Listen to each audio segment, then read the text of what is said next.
Por que será que alguns casais não conseguem engravidar? E o que ninguém fala sobre isso? É sobre isso que eu vou falar hoje a partir de uma visão psicanalítica. Então, se você tiver interesse no assunto, não saia daí.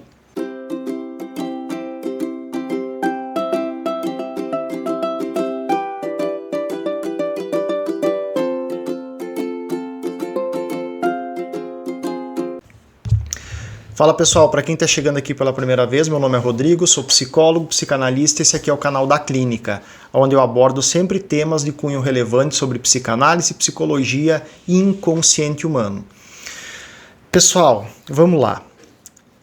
Se eu disser para vocês que nem todo casal que não consegue engravidar tem um problema no corpo, e se em muitos casos o que está em jogo não é biológico, não é físico, mas é inconsciente. Vamos lá, vou explicar com calma. Qual que é a visão dominante, pessoal? É que infertilidade tem a ver com um problema físico, né? Ou seja, é alguma disfunção, é alguma baixa contagem lá nos espermatozoides, é algum problema com a mulher, no órgão dela, no útero, etc. e tal. E essa é a visão comum que se tem, que o corpo dela não está produzindo o que necessita produzir, que o homem também não está sendo fértil o suficiente. E aí qual que é o caminho padrão? Exames, médico, exames, tratamentos e a ansiedade crescendo de que, meu Deus do céu, não vai dar certo, meu Deus do céu, não vai dar certo, o que está acontecendo? Recebo constantemente na clínica queixas desse tipo. Primeiro, não desejo aqui de forma alguma descaracterizar a importância da medicina e sim que em muitos casos essa dificuldade de engravidar tem a ver com questões fisiológicas, orgânicas, biológicas. Ressalva disso, ponto. Nem sempre é assim. A medicina busca o quê? Uma causa no corpo. O que a psicanálise, que é o método que eu trabalho, busca? Escutar outra coisa, o desejo humano. Lembrando que somos seres de inconsciente, somos atravessados por um inconsciente, nem tudo que queremos, que dissemos que queremos, é o que realmente, de fato, desejamos, né? Aquela clássica pergunta psicanalítica, você quer o que você deseja? Né? Será que você está querendo o que você deseja? Ou será que é só um querer que está ali perdido com vários conflitos acontecendo? Diferença crucial aqui, pessoal. Querer é uma coisa, desejar é outra. O querer, quando você diz que você tem uma vontade, isso está relacionado normalmente ao nível consciente, racional, social. Não necessariamente tem a ver com algo que está inteiro ali. Então, você pensa isso, você racionalmente afirma, socialmente é o que normalmente se diz que se deve querer, então os casais têm filho, querem ter filhos. Mas no desejo, naquilo que realmente está vivo dentro de mim, pode existir muitos conflitos. Inconsciente, ambíguo, dividido, você pode querer, mas em algum nível você não pode não estar certo deste teu querer, e aí tudo isso influencia na concretização daquilo que você afirma que você quer. Nem todo querer é sustentado por um desejo. Isso é muito importante. E o inconsciente da gente não responde ao que a gente diz. Ele responde àquilo que a gente não sabe. Aquilo que você afirma querer não necessariamente está relacionado a um desejo intrínseco teu. Então, nesse sentido, pode haver impasse neste querer. Em relação, por exemplo, à maternidade e paternidade. Você pode querer muito ser pai e ser mãe, mas você pode em algum nível, e aqui eu uso a palavra sabotagem com muito cuidado, porque em algum nível inconsciente você pode estar agindo contrário àquilo que você diz querer. E esse inconsciente está sabotando este processo de gerar um filho em você, na mulher, no casal, né? Não dá para aqui falar só sobre... O casal é uma dupla de inconscientes agindo. A gente não é só consciência, a gente é inconsciente. Então a gravidez ela pode ser sentida como uma ameaça à identidade da pessoa. né? E agora? O que eu vou fazer com essa nova identidade minha? Ela pode significar uma perda de liberdade, que você pode, em nível inconsciente, não querer estar abrindo mão, e é muito legítimo isso. Aqui não cabe julgar, cabe apenas mostrar e deixar claro. A gravidez muitas vezes significa a repetição de uma história familiar que você não conseguiu resolver ainda e que você inconscientemente saca que você pode não estar tão preparado assim para ter este filho, porque vai vir à tona você na posição de um novo pai ou de uma nova mãe, uma posição que é difícil para você porque você não conseguiu trabalhar isso. E aí, quais os conflitos que podem estar inseridos aí? O medo de ser como o próprio pai e a própria mãe. Uma rivalidade inconsciente com um desses dois genitores que você ainda carrega dentro de si. A fantasia sobre o que é ser filho, também não abdicar dessa posição de filho para virar um pai ou uma mãe. Né? Você vai ter que fazer o luto de ser esse filho, você vai ter que fazer o luto de ser esses pais. Isso pode estar agindo. Pode ter muita culpa ligada a esse desejo. É muito comum na clínica aparecer isso. No momento de realizar um desejo, vem muita culpa de poder sustentar esse desejo, muita culpa inconsciente em relação a isso. E, importante, pessoal, às vezes o simples fato de você se deparar com todas essas questões que eu estou falando, isso já desarma esse processo inconsciente de autossabotagem. Às vezes você vai para a consulta terapêutica, você começa a se dar conta, você começa a narrar, você começa a elaborar, simbolizar tudo isso, e do nada parece que o casal consegue engravidar. Isso já aconteceu comigo isso, nos meus tratamentos.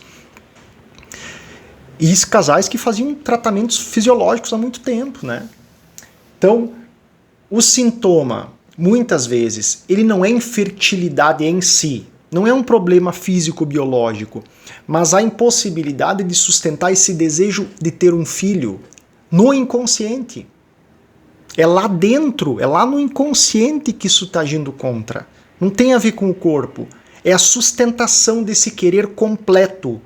Você querer de corpo e alma aquilo que você afirma querer.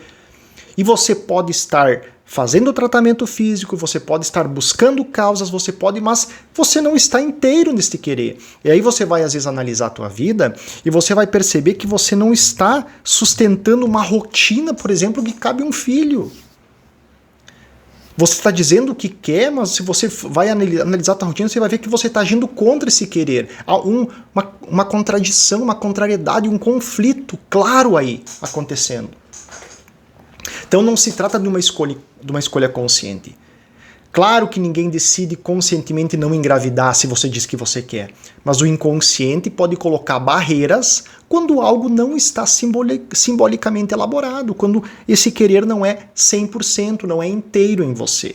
Claro, não vamos idealizar um querer 100%, né, como se alguém tivesse uma convicção absoluta sobre tudo aquilo que faz, mas nesse sentido, e não só nesse sentido, isso vale para uma profissão. Se você não está querendo aquilo de corpo e alma, muito provavelmente você vai começar a agir contrário àquilo que você está fazendo. Você não vai conseguir abraçar isso que você afirma querer. Isso não é só sobre gravidez, isso é sobre tudo na vida, né? Um relacionamento que você está dividido, você começa a agir contra, o relacionamento começa a morrer aos pouquinhos. Por quê? Porque você não está inteiro ali. Você não está debruçado sobre aquilo. Eu vou citar exemplos disso. Exemplo 1. Uma mulher que quer engravidar, mas teve, por exemplo, uma mãe super invasiva. Ela associa a maternidade a isso. Né? Então, será que ela vai dar conta? Será que ela não vai ser uma mãe igual essa mãe que ela teve? Isso pode não tá no consciente, mas no inconsciente dela isso aparece. Ou, exemplo 2, um homem que diz que quer ter filho, mas não consegue cumprir as responsabilidades. Né? Ele constantemente não se responsabiliza nem pela própria vida, nem pela própria condição. Ele vive ambivalente em relação a si mesmo. Como é que ele vai sustentar essa paternidade? Carrega uma relação ambivalente com o pai, ou seja, ama e odeia o pai está sempre metido, né, nesse lugar de amor e ódio, então ele vai ser agora o novo pai que vai amar e odiar um filho. Isso tudo inconscientemente está agindo na cabeça dele. Exemplo 3, um casal onde o filho aparece como salvação da relação. Como isto é comum. Como a gente vê isso todos os dias na clínica. Né? o casal não tá bem, o casal não tem liga, e aí de repente o casal resolve que um filho vai ser a solução para o problema, mesmo que isso não seja conscientemente dito.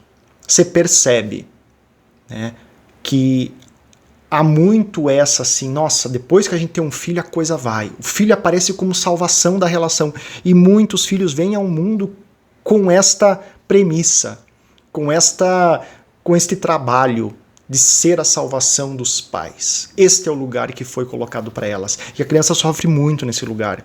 Então o filho às vezes não é desejado como sujeito, como alguém que tem vida própria, mas como solução para um conflito do casal. Isso é tristíssimo. Você vai ver que esse filho, a vida toda, vai ser usado pelo casal. Vai ser usado pelos pais ou por um dos pais. Isso é muito comum de acontecer.